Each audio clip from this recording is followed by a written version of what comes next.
नमा संस्कृताय मित्राणि। तो मित्रों, आज हम आप सभी के लिए तिलका मांझी भागलपुर विश्वविद्यालय के स्नातक प्रथम वर्ष के संस्कृत का हम पेपर 2 यानी प्रश्न पत्र संख्या 2 का हम अति महत्वपूर्ण प्रश्न लेके आए हुए हैं और उसका उत्तर भी हम इस एपिसोड में करेंगे। आप लोग वीडियो के अंत तक बने रहेंगे, वीडियो काफ़ी अच्छी होने वाली है। बीए पार्ट 1 में जितने भी छात्र अभी परीक्षाएँ दे रहे हैं अथवा परीक्षा देंगे, आप अध्ययन कर रहे हैं, तो आप सभी के लिए अति महत्वपूर्ण है। इससे जो है सारी की सारी परीक्षाएं में आने वाला प्रश्न है।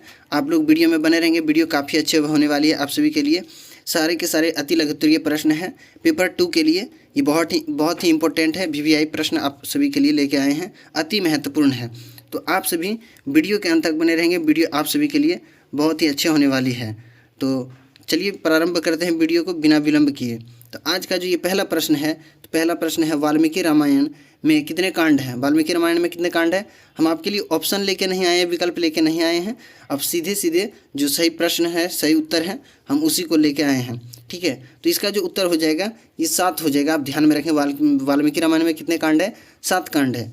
ठीक है, तो दूसरा प्रश्न है इसी में, महाभारत में कितने पर्व हैं। महाभारत में कितने पर्व हैं, तो 18 पर्व याद रखेंगे। अब महाभारत जो है 18 पर्वों में विभक्त है, तो आप इसको बहुत ही ध्यान में रखेंगे। अति महत्वपूर्ण प्रश्न है ये भी। सारे के सारे प्रश्न इसमें से सारे के सारे जितने भी हम कराएंगे सब महत्वपूर्ण हैं। गीता से, मेघदूतम से, सभी से हम जितने भी प्रश्न हैं हम आपको कराएंगे। तीसरा प्रश्न है गीता में कुल कितने अध्याय हैं। देखिए बहुत ही महत्वपूर्ण प्रश्न है ये। गीता में कुल कितने अध्याय है, तो आप ध्यान में रखेंगे 18 यानी 18। ऑप्शन में आपको 18 मिले या 18 मिले, दोनों में से कोई भी मिले तो आपको 18 में मारना है। ठीक है, तो ये सही आंसर होगा 18। इसी के क्रम में जो चौथा प्रश्न है, इसमें चौथा प्रश्न है कि गीता के द्वितीय अध्याय में कुल कितने श्लोक हैं। देखिए आप इसको ध्यान में रखेंगे, 72 श्लोक है गीता के द्वितीय अध्याय में। तो ये भी प्रश्न काफ़ी ज़्यादा इंपॉर्टेंट है, महत्वपूर्ण प्रश्न है। इसको भी आप ध्यान में रखेंगे। गीता के द्वितीय अध्याय में जो है 72 श्लोक हैं, इसको भी आप ध्यान में रखेंगे। चलिए पाँचवा प्रश्न है इसी में। पाँचवा प्रश्न है मेघदूतम पूर्व में किसका वर्णन है, किनका वर्णन है। ठीक है, तो मेघदूतम को देखिए सर्वप्रथम 2 भागों में विभाजित किया गया है, पूर्व मेघदूतम और उत्तर मेघदूतम। तो हम सभी को पढ़ना है पूर्व मेघदूतम। तो पूर्व मेघदूतम से प्रश्न आएगा तो पूछेगा प्रश्न आपसे कि मेघदूतम पूर्व में किनका वर्णन है, तो आपको ध्यान में रखना है कि मेघमार्ग का वर्णन है मेघदूतम पूर्व में। ठीक है, इसी के क्रम में जो छठा प्रश्न है, पूर्व मेघदूतम में कुल कितने श्लोक हैं। देखिए पूर्व मेघदूतम में कुल कितने श्लोक हैं, ये भी आपसे पूछा जा सकता है और पूछे गए प्रश्न है। ऐसा नहीं है कि हम अपने मन से देंगे, ये पूछा गया प्रश्न है। तो पूर्व मेघदूतम में कुल कितने श्लोक हैं, तो ये 67 श्लोक हैं। ठीक है, यानी 67। आप इसको ध्यान में बैठा लेंगे। अगला जो है 7वां प्रश्न है। 7वां प्रश्न है आप बहुत ही महत्वपूर्ण है ये भी। मेघदूत पूर्व में यानी मेघदूतम पूर्व में कौन सा रस है। देखिए श्रृंगार रस है, आप इसको याद ही रखेंगे। श्रृंगार रस में आप ध्यान रखेंगे, मेघदूतम में श्रृंगार रस, और किरातार्जुनीय में फिर दूसरा हो जाएगा। तो आपको मेघदूतम में याद रखना है, श्रृंगार रस हो जाएगा। इसी के क्रम में जो 8वां प्रश्न है आप सभी के लिए, 8वां प्रश्न है मेघदूतम पूर्व जो है, पूर्व मेघदूत की प्रसिद्धि किस लिए है, तो उपमा के लिए। कालिदास की ये रचना है मेघदूतम, तो ये जो है उपमा के लिए आप याद रखेंगे। किस लिए प्रसिद्धि जो है पूर्व मेघदूत की किस लिए है, तो उपमा के लिए। ऑप्शन में आपको मिलेगा उपमा के लिए ही आपको ये जाना जाएगा। 9वां प्रश्न है इसी में। 9वां प्रश्न है भारवी की वाणी कैसी है। देखिए ये भी प्रश्न पूछा गया है। मैंने जितने भी 2015 से लेकर के 2020 तक के सारे प्रश्नों को आप सभी के लिए मैं लेके आया हूँ। तो आप लोग वीडियो में बने रहेंगे, वीडियो काफ़ी अच्छे होने वाली है। आप इसको दोबारा देखें वीडियो को सही, लेकिन आप इसको याद कर लेंगे या लिख लें तो ये बहुत ही अच्छी है। आप सभी के एग्जाम में इससे प्रश्न आएंगे ही आएंगे। ठीक है, तो इसको आप ध्यान में रखेंगे। नारिकेल फल सम्मित यानी कि भारवी की वाणी कैसी है, नारिकेल फल सम्मित यानी नारियल के फल के समान है भारवी की वाणी। तो आप इसको ध्यान में रखेंगे कि कैसा है, नारिकेल फल सम्मित। आप ऑप्शन देख लेंगे, नारियल का जो फल है उसी के समान जो है भारवी की वाणी है। भारवी कौन है, तो किरातार्जुनीयम के ये लेखक हैं। किरातार्जुनीयम जो है आप लोग पढ़े होंगे, किरातार्जुनीयम का प्रथम सर्ग आप लोगों को पढ़ना है, तो इसी का है। 10वां प्रश्न है इसी के क्रम में, भारवी किस लिए प्रसिद्ध है। तो भारवी किस लिए प्रसिद्ध है, देखिए भारवीर अर्थ गौरवम कहा भी गया है, तो भारवी जो है अर्थ गौरव के लिए प्रसिद्ध है। आप इसको ध्यान में रखेंगे, भारवी किसके लिए प्रसिद्ध है, तो भारवी जो प्रसिद्ध है वो अर्थ गौरव के लिए प्रसिद्ध है। आप इसको ध्यान में रखेंगे। और इसी के क्रम में है 11वां प्रश्न है किरातार्जुनीयम प्रथम सर्ग में सर्वाधिक कौन सा छंद है। किरातार्जुनीयम प्रथम सर्ग में सर्वाधिक कौन सा छंद है, यानी किरातार्जुनीयम का हम लोगों को जो पढ़ना है प्रथम सर्ग ही पढ़ना है। तो किरातार्जुनीयम में सर्वाधिक कौन सा छंद है, तो किरातार्जुनीयम प्रथम सर्ग में सर्वाधिक कौन सा छंद है, तो आप इसको ध्यान में रखेंगे। वंशस्थ वृत्त यानी वंशस्थ छंद भी कहीं आपको मिल जाए तो कोई दिक्कत की बात नहीं है, आप उसको लिख लेंगे। वंशज छंद भी मिल जाए तो आपको उसको लिख देना है, या वंशज वृत्त भी लिखे तो कोई दिक्कत नहीं है, वही एक ही हुआ। यानी किरातार्जुनीय प्रथम सर्ग में सर्वाधिक कौन सा छंद है, जैसे भी आपको दिखे तो ये वाला मारना है, वंशज वृत्त छंद। और आपको मेघदूतम में पूछे तो मंदाक्रांता छंद है उसमें। चलिए आगे भी उसको भी हम देखेंगे, अभी आएगा प्रश्न वो भी।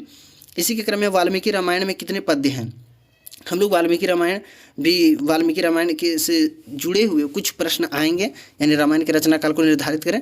तो इसी में देखिए 12वां प्रश्न जो है, वाल्मीकि रामायण में कितने पद्य हैं, तो 24,000 कुल मिला के।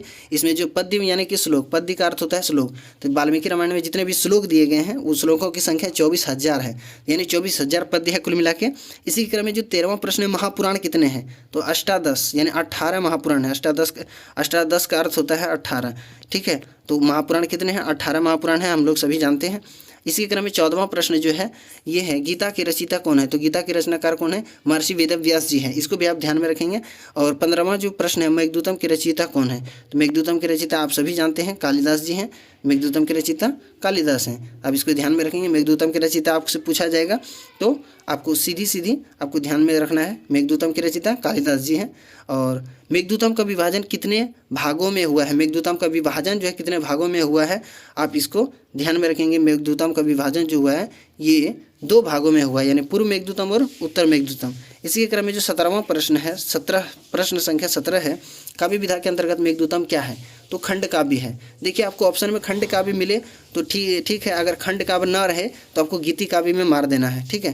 तो गीति काव्य सबसे पहले आपको खंड काव्य मिलेगा। काव्य विधा के अंतर्गत जो है मेघदूतम क्या है, तो खंड काव्य ये ऑप्शन में रहेगा। अगर खंड काव्य नहीं रहे तो आपको जो है गीति काव्य में मारना है, ठीक है, ऑप्शन में गीति काव्य में। 18वां प्रश्न है, आगे किरातार्जुनीयम के प्रथम सर्ग में कितने पद्य हैं, यानी मैंने ये भी प्रश्न पूछा गया है, किरातार्जुनीयम के प्रथम सर्ग में कितने पद्य हैं, यानी कितने श्लोक हैं, तो आप इसको ध्यान में रखेंगे।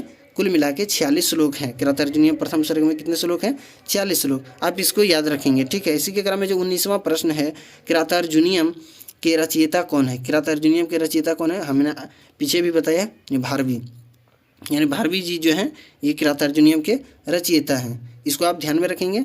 इसी के क्रम में जो है आगे किरातार्जुनीयम की जो गणना है किसके अंतर्गत होती है, किरातार्जुनीयम की गणना जो है किसके अंतर्गत होती है, तो बृहत्त्रयी आप याद रखेंगे, बृहत्त्रयी के अंतर्गत होती है, आप इसको याद ही कर लेंगे बृहत्त्रयी।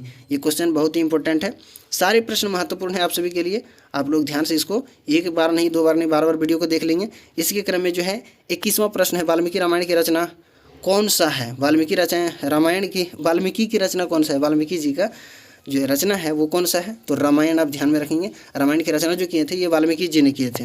रामचरितमानस अगर कहे तो तुलसीदास जी होंगे, लेकिन रामायण जैसे बोलेंगे तो वाल्मीकि जी, ठीक है। तो वाल्मीकि जी की रचना कौन सा है, तो रामायण आप ध्यान में रखेंगे। इसी के क्रम में जो 22वां प्रश्न, महाभारत किनकी रचना है, तो व्यास जी की। महाभारत जो है किनकी रचना है, व्यास जी की, महर्षि वेदव्यास जी ने महाभारत की रचना की है। तो इसी के क्रम में जो 23वां प्रश्न है, 23वां प्रश्न को भी आप ध्यान में रखेंगे। गीता में कुल कितने पद्य हैं, यानी कि गीता में कुल कितने श्लोक हैं, यानी संपूर्ण गीता की बात कर रहे हैं तो इसमें 700 श्लोक हैं, ठीक है। और आपके जो सिलेबस में है गीता के 2य अध्याय को ही सिर्फ पढ़ना है। आगे 24वां प्रश्न है, मेघदूतम क्या है, तो मेघदूतम क्या है, गीति काव्यम, ऑप्शन में रहेगा गीति काव्यम, उसमें मारना है। अगर गीति काव्यम नहीं रहे तो खंड काव्य में भी आप मारेंगे, कोई दिक्कत की बात नहीं है। आगे है 25वां प्रश्न है, मेघदूतम के प्रथम पद्य में कौन सा छंद है, मेघदूतम के प्रथम पद्य में कौन सा छंद है, यानी पहला जो मेघदूतम का श्लोक है, यानी मेघदूतम का पहला श्लोक है उसमें कौन सा छंद है, तो मंदाक्रांता छंद, आप इसको याद रखेंगे। हालांकि पूरे संपूर्ण यानी पूर्व मेघदूतम में मंदाक्रांता छंद का ही प्रयोग हुआ है, ठीक है। इसी के क्रम में जो 26वां प्रश्न है, यक्ष को किन्होंने श्राप दिया, यानी ये देखिए मेघदूतम से आया हुआ क्वेश्चन है, यानी यक्ष को किन्होंने श्राप दिया, तो यक्ष को किन्होंने श्राप दिया, तो उसके स्वामी जो थे कुबेर, स्वामी कुबेर ने यक्ष को श्राप दिए 1 वर्ष के लिए, ठीक है, कि अपनी प्रियतमा से तुम अलग रहोगे। इसी क्रम में है 27वां प्रश्न है, किरातार्जुनीयम में कितने सर्ग है, किरातार्जुनीयम में कितने सर्ग हैं, अष्टादश, यानी 18 सर्ग है किरातार्जुनीयम में। और गीता में भी गीता में कुल कितने अध्याय हैं, तो अष्टादश उसमें भी हैं, ठीक है। और महाभारत में कितने पर्व हैं, तो अष्टादश, यानी महाभारत में भी 18 पर्व है, तो आप इसको याद रखेंगे, ठीक है। इसी क्रम में जो 28वां प्रश्न है, डैश अर्थ गौरवम, यहाँ खाली स्थान दिया गया है, डैश अर्थ गौरवम को पूर्ण करें, यानी भारवे है अर्थ गौरवम, इसको आप याद रखेंगे, भारवे है अर्थ गौरवम इस तरह होता है, तो वहाँ आपको क्या भरना है, भारवे अर्थ गौरवम, तो आपको ये वाली भर देना है, ठीक है, तो ये सही होगा, आप ऑप्शन में देख लेंगे। इसी क्रम में जो 29वां प्रश्न है ये है वनेचर किनका दूत था। वनेचर किनका दूत था, तो युधिष्ठिर का, आप याद रखेंगे युधिष्ठिर का। और भी आपको ऑप्शन दिया जा सकता है, इसमें आपको याद रखना है युधिष्ठिर का। दुर्योधन भी ऑप्शन में मिल सकता है, तो आपको याद रखना है वनेचर किनका दूत था, तो युधिष्ठिर का। ठीक है, इसी के क्रम में जो आदि काव्य कौन है, तो आदि काव्य कौन है, आदि काव्य किसे कहा जाता है, तो रामायण को कहा जाता है आदि काव्य। ठीक है, इसी के क्रम में जो 31वां प्रश्न है आप सभी के लिए, 31वां प्रश्न है गीता से रिलेटेड है। गीता से संबंधित, गीता का उपदेश किसके द्वारा दिया गया है, जो गीता में जो उपदेश दिया गया है किसके द्वारा दिया गया है, तो भगवान श्री कृष्ण के द्वारा जो है ये दिया गया अर्जुन के प्रति। तो ये हो गया 31वां प्रश्न। आगे है 32वां प्रश्न है, प्रश्न संख्या 32 में कहता है यक्ष ने किस पर्वत पर निवास किया, तो रामगिरी पर्वत। ठीक है, रामगिरी पर्वत था, उसी पे यक्ष ने निवास किया। जब स्वामी कुबेर उनके जो है श्राप दे दिए थे यक्ष को, तो ये रामगिरी पर्वत पे ही ये निवास करते थे। आगे जो है 33वां प्रश्न है, ये भी मेघदूतम से, यक्ष ने किस माह में मेघ को देखा, तो ये जो था आषाढ़ मासस्य प्रथम दिवसे मेघ मास लिष्ट सानुम वप्र क्रीड़ा परिणत गज प्रेक्षणीयम ददर्श, यानी दूसरा श्लोक है पूर्व मेघदूतम का, तो ये आषाढ़ होगा। यानी यक्ष ने किस माह में मेघ को देखा, तो आषाढ़ महीना में। ठीक है, इसको आप याद रखेंगे। इसी के क्रम में जो है अगला प्रश्न है 34, कालिदास के अनुसार कितने तत्वों की समष्टि से मेघ बनता है, यानी कि कालिदास के अनुसार जो है मेघ जो बनता है, बादल का जो निर्माण होता है, मेघ का जो निर्माण होता है वो कितने तत्वों से मिलकर बना हुआ होता है, तो ये 4। यानी कि आप देखेंगे 5वां श्लोक है, शायद 5वां श्लोक है पूर्व मेघदूतम का, कि धूम ज्योति सलिल मरुतम सन्निपातक व मेघा, ये वाला श्लोक है। इसी के क्रम में जो 35वां प्रश्न है, तो 35वां प्रश्न है किरातार्जुनीयम के प्रथम सर्ग में कौन सा छंद है। किरातार्जुनीयम के जो प्रथम सर्ग में देखिए ये है वंशस्थ छंद है, यानी वंशस्थ वृत्त भी रहे तो कोई दिक्कत नहीं है, वंशस्थ छंद भी रहे तो कोई दिक्कत नहीं, आपको इसमें मारना है वंशस्थ छंद, याद रखेंगे आप। इसी के क्रम में 36वां प्रश्न है। 36वां प्रश्न देखिए, ये सुयोधन कौन था, श्लोक में आता है सुयोधन नाम लिखा हुआ होता है, तो सुयोधन को ही दुर्योधन कहा जाता है। सुयोधन कौन था, तो दुर्योधन। ठीक है, इसको आप याद रखेंगे, ये किरातार्जुनीयम प्रथम सर्ग से लिया गया है। ठीक है, आगे चलिए देखते हैं, ये 37 प्रश्न संख्या 37 है। इसमें देखिए गीता के प्रणेता कौन है, गीता के प्रणेता महर्षि वेदव्यास जी हैं। व्यास जी आप याद रखेंगे, महर्षि वेदव्यास जी दे दे, ठीक है, अगर नहीं भी दे तो व्यास जी रहेंगे, या व्यास जी भी नहीं तो व्यास जी, सिर्फ व्यास रहेंगे तो उसमें भी मारना है। गीता के प्रणेता कौन है, यानी तो व्यास जी, व्यास ने गीता की रचना की है, यानी हालांकि भगवान श्री कृष्ण उसमें उपदेश दिए हैं, उनका निर्माण जो किए थे ये व्यास जी किए थे। तो गीता के प्रणेता व्यास जी, आप इसको ध्यान में रखेंगे। इसी क्रम में जो अगला जो प्रश्न है, आत्मा के स्वरूप का वर्णन गीता के किस अध्याय में है, तो द्वितीय अध्याय में। हम लोग पढ़े भी हैं द्वितीय अध्याय को, तो द्वितीय अध्याय में है, आपके सिलेबस में द्वितीय अध्याय है गीता के, तो द्वितीय अध्याय में आत्मा के स्वरूप का वर्णन है। इसी का 39 नंबर प्रश्न है, मेघदूतम में कौन सा छंद है, तो मेघदूतम में कौन सा छंद है, मंदाक्रांता, आप इसको लिख लेंगे। मेघदूतम में कौन सा छंद है, मंदाक्रांता, ये प्रश्न पूछा जा सकता है। आगे है आपका किरातार्जुनीय में कुल कितने पद्य हैं, यानी किरातार्जुनीय में कुल कितने पद्य हैं। कुल जैसे शब्द दे दिया गया, यानी संपूर्ण पूछा जा रहा है। किरातार्जुनीयम के बारे में जो पूछा जा रहा है, ये संपूर्ण किरातार्जुनीयम में कुल कितने पद्य हैं, तो 18 सर्ग है। 18 सर्गों में कुल मिला करके 1040 पद है, यानी श्लोक है। ठीक है, अगर पूछे प्रथम सर्ग में, तो प्रथम सर्ग का आप श्लोक को ध्यान में रखेंगे, ये संपूर्ण का है। तो 41वां प्रश्न है, उत्तर मेघदूतम में कुल कितने पद्य हैं। देखिए उत्तर मेघदूतम में कुल कितने पद्य हैं, ये भी प्रश्न आपसे पूछा जा सकता है, तो इसको भी आप ध्यान में रखेंगे। 55 है। ठीक है, पूर्व मेघदूतम का तो मैंने पहले भी बता दिया, और उत्तर मेघदूतम में 55 है। ठीक है, इसको आप ध्यान में रखेंगे। आगे जो है ये 42 नंबर प्रश्न है, ये है चतुर्विंशति संहिता किसे कहा जाता है। ये प्रश्न देखिए 2022 में पूछा गया है, चतुर्विंशति संहिता किसे कहा जाता है। ठीक है, तो 2021 का ये प्रश्न है, ये आप ध्यान में रखेंगे। चतुर्विंशति संहिता किसे कहा जाता है, तो रामायण को कहा जाता है, यानी 24,000 श्लोकों वाला जो है ग्रंथ किसे कहा जाता है, तो ये रामायण को कहा जाता है। ठीक है, इसको आप याद रखेंगे। आगे जो है महाभारत किस में विभाजित है, तो महाभारत जो है पर्वों में विभाजित है, और कितने पर्वों में विभाजित है महाभारत, तो ये कुल मिलाकर के 18 पर्वों में विभाजित है महाभारत। तो आप इसको भी आप ध्यान में रखेंगे। आगे जो प्रश्न है ये है किरातार्जुनीयम में हितम मनोहारी च दुर्लभम बचा, ये किसने कहा है।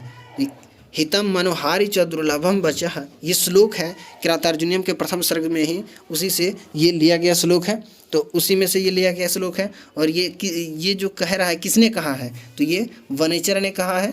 तो वनेचर ने, आप याद रखेंगे कि हितम मनोहारी च दुर्लभम वचः, यानी हित और मनोहारी वचन जो है हमेशा दुर्लभ होते हैं।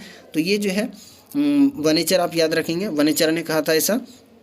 अगला जो 45वां प्रश्न है, कृतार्जुनीय में प्रधान रूप से किस रस का वर्णन है? कृतार्जुनीय में प्रधान रूप से किस रस का वर्णन है? तो वीर रस का वर्णन है। तो वीर रस आप याद रखेंगे, करुण रस भी ऑप्शन में मिलेगा या और कुछ भी मिल सकता है, तो उसको आप ध्यान में, श्रृंगार रस भी मिलेगा। तो आपको क्या रखना है याद, कृतार्जुनीय में प्रधान रूप से किस रस का वर्णन है? तो वीर रस का। मैंने इससे पूर्व में मेघदूतम के बारे में भी बताया था, श्रृंगार रस, इसमें जो है वीर रस आप याद रखेंगे। ठीक है, अति महत्वपूर्ण है आप सभी के लिए, तो इसको आप ध्यान में रखेंगे। कृतार्जुनीय में प्रधान रूप से किस रस का वर्णन है? तो आप इसको ध्यान में रखेंगे, वीर रस। ठीक है, तो इस प्रकार जो है, अगर आपको भी आगे देखिए क्या है, अगर आपको भी संस्कृत के प्रति थोड़ा सा प्रेम है, तो संस्कृत के प्रति थोड़ा प्रेम है, तो आप इस चैनल को बड़ा बनाने में सहयोग करें। तो देखिए, आप लोगों का जो सहयोग रहेगा तभी ये चैनल आगे बढ़ेगा। संस्कृत की वीडियो मैं अक्सर आप लोगों के लिए लेके आया करता हूं, तो ठीक है। और वीडियो कैसे लगे आप कमेंट में ज़रूर बताएंगे, आगे किस टॉपिक पे वीडियो चाहिए ये भी बताएंगे। और आप अगर अभी तक हमारे चैनल को नहीं सब्सक्राइब किए हैं तो कर लेंगे। वीडियो कैसे लगी ज़रूर बताएं और लाइक कर देंगे वीडियो को। हम आप सभी के लिए वीडियो लेके आते रहते हैं, अगला किस टॉपिक पर वीडियो चाहिए ये भी बता देंगे। और जो हमें इंस्टाग्राम पर फॉलो नहीं किए हैं तो इंस्टाग्राम पर फॉलो कर लेंगे। जो भी प्रश्न हो आप पूछ सकते हैं इंस्टाग्राम के माध्यम से, हमसे जो बात करना चाहते हैं वहाँ से भी आपको नंबर मिल जाएगा। तो आगे किस टॉपिक पे आपको वीडियो चाहिए वो आप हमें बता देंगे। अगर वीडियो एक बार में समझ में नहीं आई है तो कोई बात नहीं, आप दोबारा वीडियो को देख लेंगे। लेकिन ये प्रश्न आपकी परीक्षा में 100% है कि छपेगा ही, इससे प्रश्न आने वाला ही है। 100% मैं लिख के देता हूँ, इससे प्रश्न आएंगे ही। तो आप वीडियो में जितने भी चीज़ें मैंने बताई आप एक एक करके आप दोबारा देख सकते हैं। तो वीडियो में अगर कोई भी बात समझ में नहीं आई, कमेंट माध्यम से आप हमें बता सकते हैं कि यहाँ चीज़ें समझ में नहीं आई, मैं अगले एपिसोड में उसको क्लियर करूँगा। तो तब तक के लिए इतना ही। नमः संस्कृता, धन्यवाद। आपका दिन शुभ हो।